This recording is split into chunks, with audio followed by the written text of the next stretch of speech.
Hello guys, welcome back to my channel. I hope you all guys are doing well. So today we are going to talk about VFS documentation process. जी हाँ दोस्तों, आज हम बात करने जा रहे हैं कि अगर आप VFS ग्लोबल में डॉक्यूमेंट सबमिट करते हैं तो आपको क्या क्या डॉक्यूमेंट सबमिट करने हैं वहाँ पे, क्योंकि अभी जो नया अपडेट आया 2-3 महीने से ये हो रहा है। एप्लीकेशन बहुत ज़्यादा हैं। अगर पोलैंड आप VFS सेंटर में जाते हैं तो डॉक्यूमेंट लेके बहुत सारे लोग हैं, क्योंकि इनके पास फाइलिंग बहुत ज़्यादा आ गई। बहुत लोगों ने वर्क परमिट के लिए अप्लाई कर दिया है। तभी आप आजकल देख पा रहे होंगे कि जो स्लॉट्स है उसका बहुत इशू हो रहा है, हमें स्लॉट्स नहीं मिल पा रहे हैं।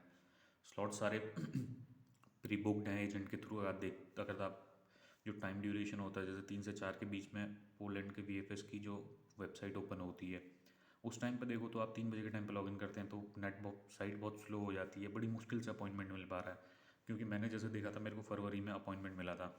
फरवरी के बाद मैं अभी मार्च में 1 महीने से अप्लाई कर रहा हूँ, मेरे को अपॉइंटमेंट नहीं मिल रहा है। वैसे न्यू दिल्ली का तो अपॉइंटमेंट ओपन हुआ ही नहीं है। हुआ भी तो है, वो एजेंट लोग पूरी साइट को पूरा उन लोगों ने इंगेज करके रखा है, तभी हमको अपॉइंटमेंट नहीं मिल पा रहे हैं। इसके अलावा आपको बताना चाहता हूँ, अगर आपको अपॉइंटमेंट मिल जाता है, अपने डॉक्यूमेंट लेके आप एम्बेसी जाते हैं, तो उसमें कुछ मेन इंपॉर्टेंट इन्फॉर्मेशन मैं आपको प्रोवाइड कर देता हूँ।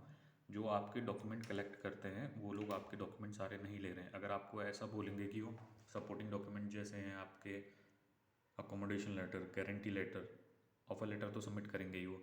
अगर इनमें से कोई भी अगर आपको जो डॉक्यूमेंट है वो वापस करते हैं तो आप वापस मत लीजिएगा, उनसे बोलिए कि इनको लगा दें। और इसके अलावा ट्रैवल इंश्योरेंस है, ट्रैवल इंश्योरेंस के लिए भी आपको कह सकते हैं कि इसकी रिक्वायरमेंट नहीं है, सपोर्टिंग डॉक्यूमेंट के अंदर है। अगर आप ऐसा करेंगे, जो मेन डॉक्यूमेंट अगर आप नहीं लगाएंगे इनको, तो आपका क्या होगा, रिजेक्शन आ जाएगा। उस टाइम पर वो लोग आपको बोल देंगे कि ये डॉक्यूमेंट कोई रिक्वायर्ड नहीं है, और बाद में आपको इसका प्रॉब्लम ये होगा कि जब आपका रिजल्ट आएगा उसमें आपका रिजेक्शन आ जाएगा। तो इस चीज़ का मेक श्योर करें, जो भी डॉक्यूमेंट चेकलिस्ट में लिखा है वो आप सारे डॉक्यूमेंट लगाएं। मैं लाइन वाइज आपको डॉक्यूमेंट दोबारा फिर से समझा दूंगा कौन कौन से डॉक्यूमेंट अभी रिक्वायर्ड हैं।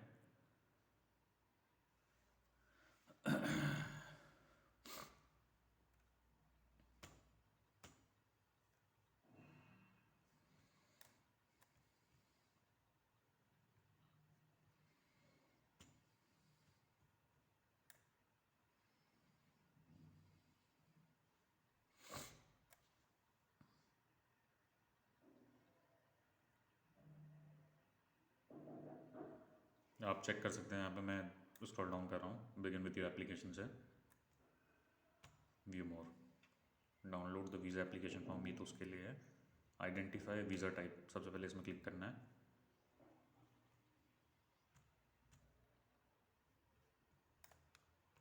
वीज़ा टाइप में मैंने क्लिक कर लिया, मेरा नेशनल एम्प्लॉयमेंट है। नेशनल एम्प्लॉयमेंट में अगर आप चेक करेंगे तो इसमें सारी इन्फॉर्मेशन आपको प्रोवाइड होती है। डॉक्यूमेंट रिक्वायर्ड, देखो इसमें थर्ड ऑप्शन है। डॉक्यूमेंट की चेकलिस्ट आपको ओपन कर देता हूँ, थोड़ा जूम इन कर देता हूँ इसको। देखो जूम इन करने के बाद आप देख सकते हैं कि पासपोर्ट तो आपका रिक्वायर्ड ही रहेगा, ये तो खैर सबमिट करेगा ही। उसके बाद आपका जो इन्फॉर्मेशन है जिसके लिए आपको कर सकते हैं, फ़्लाइट आइटनरी आपको वापस कर सकते हैं वो लोग। रिजर्वेशन जो इन्फॉर्मेशन है इसको आप दीजिए, वहाँ पे बहुत इन्फॉर्मेशन है कि जो आपका रिजर्वेशन है, कहाँ से कहाँ तक आपने फ़्लाइट बुक करी की, इसमें शो होता है। इसके बाद ट्रैवल मेडिकल इंश्योरेंस है, इसको भी आप वापस करने मत दीजिएगा, इसको ज़रूर आप वहाँ सबमिट कीजिएगा। जो ट्रैवल इंश्योरेंस है 6 महीने का नहीं होना चाहिए, 1 साल का होना चाहिए। जो कवरेज 30,000 से ऊपर का होना चाहिए इसमें। इसके बाद वर्क परमिट तो खैर आपको अप्लाई कर वहाँ पर को शो करना ही पड़ेगा। उसके बाद जो, हाँ, जो KRS national court registered of Poland, जो जो तुम्हारा गारंटी लेटर है, जो कंपनी गारंटी लेटर वापस कर सकते हैं, वो भी आपको सबमिट करना ही होगा वहाँ पे। क्योंकि गारंटी लेटर में कंपनी का आइडेंटिफिकेशन नंबर होता है, KRS नंबर होता है, सब चीज़ होता है। बहुत मेन रिक्वायर्ड डॉक्यूमेंट है। अगर आपको एजेंट ऐसा कहता है कि वहाँ पर जो कलेक्ट कर रहा होगा आपका डॉक्यूमेंट, वो कहेगा कि इसकी रिक्वायरमेंट नहीं है, तो आप उनसे बोलिएगा कि अगर इसकी रिक्वायरमेंट नहीं है तो आप मेरे को कहीं पर लिख के दे दीजिए कि ये डॉक्यूमेंट सपोर्टिंग डॉक्यूमेंट रिक्वायर्ड नहीं है, ताकि जब मेरा रिजेक्शन आया तो उस टाइम पे मैं अपील कर सकूँ, अपील करते समय ये बता सकूँ। उसको ज़बरदस्ती आप, अगर वो मना भी करेगा तो ज़बरदस्ती डॉक्यूमेंट सबमिट कराए वहाँ पे। उसके बाद एम्प्लॉयमेंट लेटर तो खैर ये सबमिट ही करना पड़ेगा, I-9 तो है नहीं तुम्हारा। सपोर्टिंग डॉक्यूमेंट में वो लोग कहेंगे कि तुम्हें कि PCC रिक्वायर्ड नहीं है, ये वो, तो आपको सब पूरा सबमिट करना है।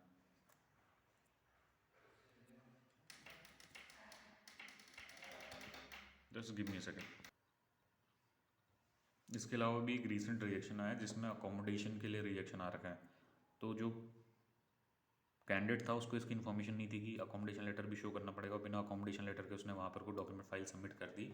तो उसका ये सिनेरियो हुआ कि उसका रिजेक्शन आ गया, क्योंकि 8 नंबर का रिजेक्शन आता है जिसमें ये लोग मेंशन कर रहे रहते हैं कि अकोमोडेशन अगर आपका नहीं है तो आपका रिजेक्शन हो जाता है, क्योंकि ये मेन पार्ट होता है वहाँ जाने का। अकोमोडेशन लेटर उसके एम्प्लॉयर ने नहीं भेजा था, अगर आप भी कहीं से आपने फाइल लगा रखी है, आपका अकोमोडेशन लेटर नहीं है, तो आप एक बार ईमेल पे मांग सकते हैं उसे।